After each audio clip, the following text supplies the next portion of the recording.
I never thought I'd be telling this story, but here I am. Life is a way of throwing curveballs when you least expect them. I met Jessica Jess, as I always called her, in high school. She was the girl next door type, with a smile that could light up any room. We were the couple everyone thought would make it. You know the type. High school sweethearts who beat the odds. We dated through college, got married right after graduation, and everything seemed perfect. I landed a job as a software engineer at a tech startup in Seattle. Jess became a social media marketing manager at a local firm. We bought a small house in the suburbs, adopted a golden retriever named Max, and settled into what I thought would be our happily ever after. The first 3 years of marriage were everything I'd hoped for. We had our routines, weekend brunches, movie nights, and summer road trips up the coast. Sure, it wasn't always exciting, but it was comfortable. It was us. Then TikTok happened. At first, it seemed harmless enough. Jess would send me funny videos throughout the day. Little dance challenges, cooking tutorials, relationship advice, the usual stuff. But gradually, the content she shared started to change. It began with videos about modern relationships and exploring boundaries. Then came the podcasts about ethical non-monogamy. I remember the first time she brought it up. We were having dinner. I'd made her favorite pasta when she casually mentioned how interesting these new relationship dynamics were. "Mike," she said, pushing her food around her plate, "have you ever thought about opening up our marriage?" I nearly choked on my wine. "What do you mean?" I asked, though I knew exactly what she meant. "We're still young," she continued, her eyes fixed on her plate. "Don't you think we should explore while we can? Before we have kids and everything?" I dismissed it that first time, and the second time, and the third. But Jess was persistent. She'd bring it up during movies, after dinner, before bed, always with the same arguments. "We're young.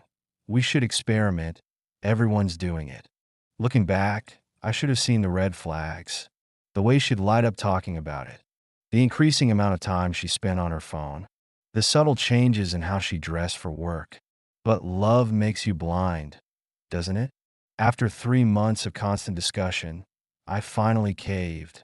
We sat down one Sunday afternoon and drew up our rules.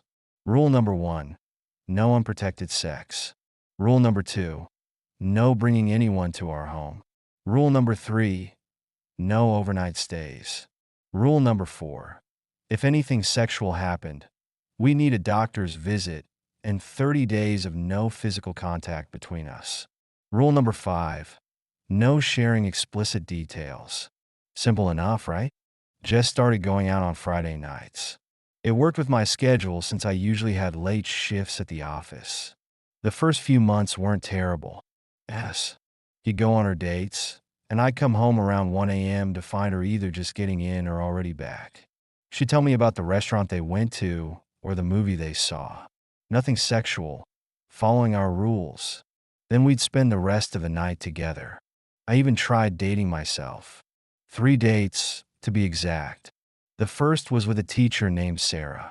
When I mentioned I was married, her smile froze. "It was nice meeting you," she said, gathering her things. The second date ended before it began. The third woman, Rachel, actually stayed for dinner. But when I explained our arrangement, she just shook her head. "I hope you know what you're doing," she said before leaving. After that, I stopped trying. Meanwhile, Jess seemed to be thriving. Her Friday nights became a regular thing. She'd come home with a spring in her step, talking about the great conversations she'd had. I told myself it was fine. She was happy, and that's what mattered, right? Then came that Friday in March. She didn't get home until 3 a.m. When she walked in, something was different. Her hair was messier than usual. Her lipstick was gone, and when she hugged me, I noticed the hickeys. They were faint, but they were there, on her chest, her thighs. My stomach turned.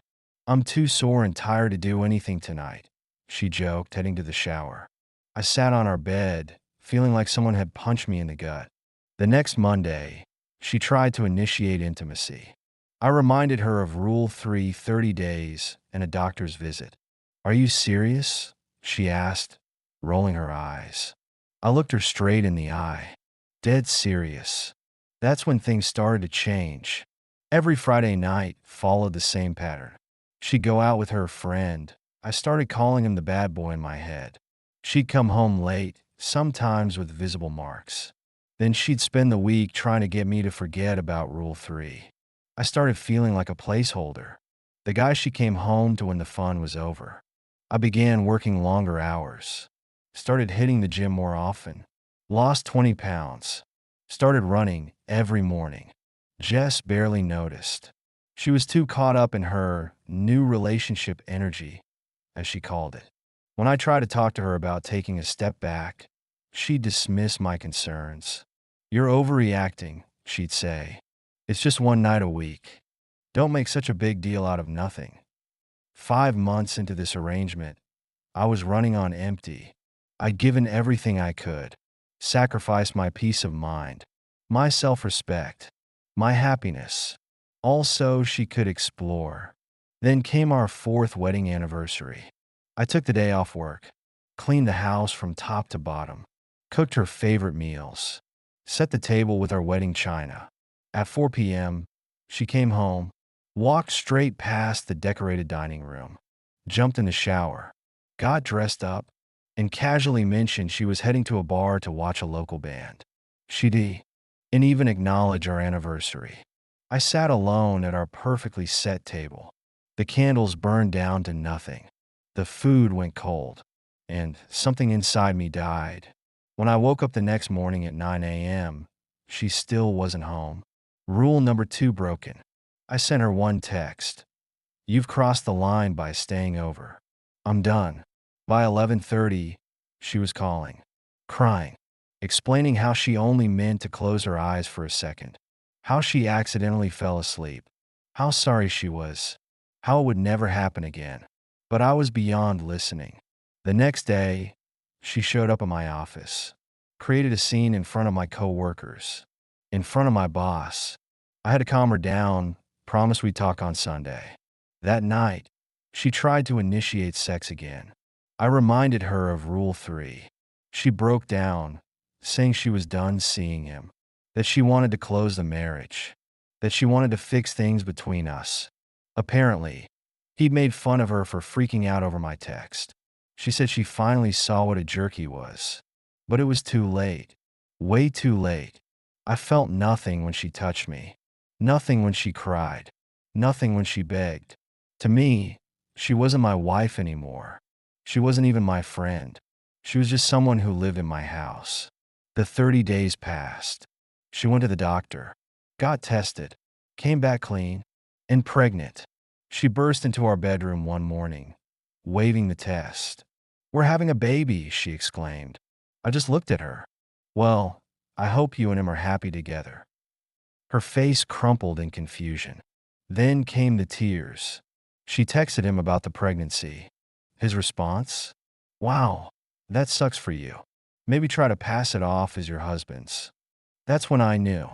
It was time to file for divorce. The next few weeks were a blur of paperwork and pain. Just tried everything to change my mind. Promises of therapy, vows to be better, offers to do whatever it would take. I stayed polite but firm. Our lease wouldn't be up for another 2 months, so we became awkward roommates. She tried to get close. I'd go for a run. She'd cry in the kitchen. I'd put on my headphones. She'd leave notes on my pillow. I'd throw them away unread. My resentment grew alongside her baby bump. One night, about 3 weeks ago, she came to my room. She brought home pizza, my favorite from that little place downtown. "Being pregnant makes me really horny," she said, trying to sound casual. All the time, she moved closer, reaching for my hand. My patience snapped. "Sorry," I said coldly. "I'm not into fat chicks. Maybe try Tinder." She left the room crying. I didn't feel guilty. I didn't feel anything. Then came our first divorce hearing. I thought it would be straightforward. File the papers, split our assets, move on. But the judge had other ideas. 6 weeks of court-ordered marriage counseling, he announced. I nearly laughed out loud. Seriously? Each session would cost $90. Twic. A week. For 6 straight weeks. More money down the drain. The first 2 sessions were introductory meetings. They talked to us separately. Wanted to hear both sides. I told them everything. How we met. How we married. How it all fell apart. The counselor just nodded and took notes. Last Sunday was my birthday. The Friday before, Jess asked if I'd spend it with her. To celebrate, she said, hope in her eyes. I turned her down flat. She kept pushing, kept insisting, until I finally snapped again. I don't waste special occasions on you anymore, I spat. The last one was our 4th anniversary. You know, the night you went out to get knocked up by some loser pothead. I left her standing in the kitchen, crying again. Told her I'd see her Monday for counseling. Monday morning came. I showed up at the counselor's office. Jess didn't. I tried calling her. No answer. Called her friends. Nothing. Finally reached her parents. That's when I found out. She'd been arrested early Sunday morning. DUI and reckless endangerment. Her parents were already on their way to deal with it. I offered them our house to stay in. Planned to crash at my buddy's place. My lawyer contacted the judge. Suddenly, everything moved quickly. By Friday, my divorce was final. Just like that. Yesterday, I helped her parents pack up some of her things. Today, I'm helping them load the U-Haul. She's getting out tomorrow. They're taking her back home with them. 8 hours away. She's asked to see me. But what's the point? It would only make things harder. For both of us. Looking back now, I feel a strange mix of emotions. Guilt, maybe. I came out of this mostly unscathed. Better, even. I'm in the best shape of my life. Got a promotion at work. Started therapy myself. Meanwhile, she's lost everything. Her marriage. Her job. Her freedom. Temporarily. Her dignity. I had to change my phone number. Delete Facebook. Screen all calls at work. Her friends still try to reach me. Still try to convince me to talk to her. To give her another chance. They don't understand. You can't rebuild something that's been completely destroyed. You can't unring that bell. You can't unsee what you've seen. Or unfeel what you felt. The naive guy who trusted his wife. He's gone. The man who believed in forever. Dead and buried. In his place is someone stronger. Someone wiser. Someone who finally understands that love isn't enough. That trust, once broken, is like a shattered mirror. You can try to piece it back together, but you'll always see the cracks. Always know it's broken. The counselor asked me if I still loved her. I had to think about that. Do I love the girl I met in high school? The one who used to leave silly notes in my textbooks? Who knew exactly how I like my coffee? Who could make me laugh even on my worst days? Yes, but that girl is gone, replaced by someone I don't recognize. One who could look me in the eye and lie. Who could break every promise we ever made. Who could throw away 8 years like they meant nothing. That person? I don't love her. I don't even know her. And I don't want to. Last Thursday, I got a call from an unknown number. It was Jess. The first time we'd spoken since the divorce was finalized. We talked for 45 minutes. She'd been in therapy, she said, reflecting on everything. She apologized for specific things. The 5 months she put me on the back burner. The 6 months she spent trying to stop the divorce. The lies. The manipulation. The gaslighting. She said she needed closure. Hoped that one day I could forgive her. Stop hating her. I told her I already had. That I didn't hate her. I just didn't want her in my life anymore. She promised to honor my request for no contact. And just like that, 8 years ended with a phone call. I'm working on moving forward now.